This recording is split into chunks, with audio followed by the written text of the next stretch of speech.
Good morning mga kamay. So eto na nga, nasa National Museum tayo at gagawa tayo ng project ni Kuya.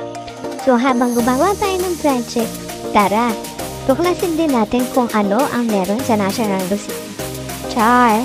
Dito sa first floor, makikita natin ang mga bato na galing sa Bulalakaw. So ayan po siya. O diba, nakaka-amaze. At sa second floor, makikita tayo mga butterfly. Pinato yung ibon, ganyan.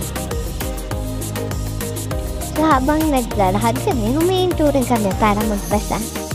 Paglapas namin ng second floor, ayan, makikita mo yung tama daw at ikat. Sa picture-picture, ang ganda, ang aliwalas ng lugar. Nakakalawak siya. Sa second floor, punta naman tayo sa third floor. So ito, may mga isda-isda. Ano nga ba ang makikita natin sa loob ng dagat? So ayan, sa ilalim ng dagat pala. So ayan, may makikita kang worm na malaki, maliit, crab, at kung ano-ano pa. Yung isa dyan nakakatakot, kala mo, bilog-bilog, diba nakaka-amaze ang laman ng dagat? Dami natin matutok na saan. Tapos ito naman, yung replica ng malaking isla. Tapos habang nag-video ako yung mga ano ko nandito na pala sa starfish. Buti na lang nandiyan si Anya para explain kay Shotty. Si Shotty nagpubat ng jacket kasi medyo nainitan daw siya. Pero in fairness naman sa National Museum, malamig siya. At hindi ka masyadong pagpapawisan. Nagkataka dyan yung goods, kasi sa bundok daw may mga daga. Sabi ko, oo naman may mga daga, kahit saan ba kakita ka ng daga. Kasi yun yung mga ibon. Tapos tinatanong ako ng Shotty kung pwede din daw bang mag-camping. Sabi ko pwede naman, pero may mga specific na lugar.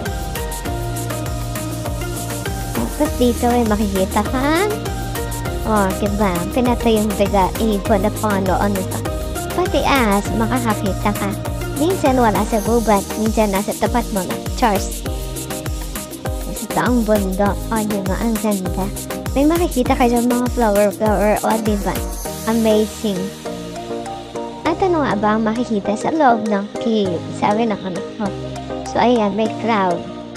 May paniki.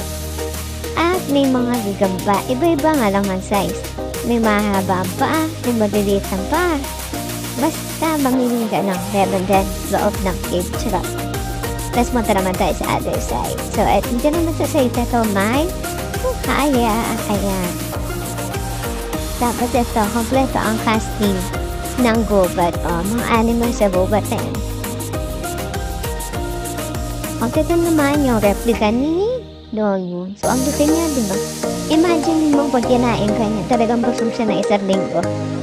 At ito naman po, pag pumutok ang vulkan, so ganyan daw siya kainit. Siyempre, hindi pa patalo si Shotty.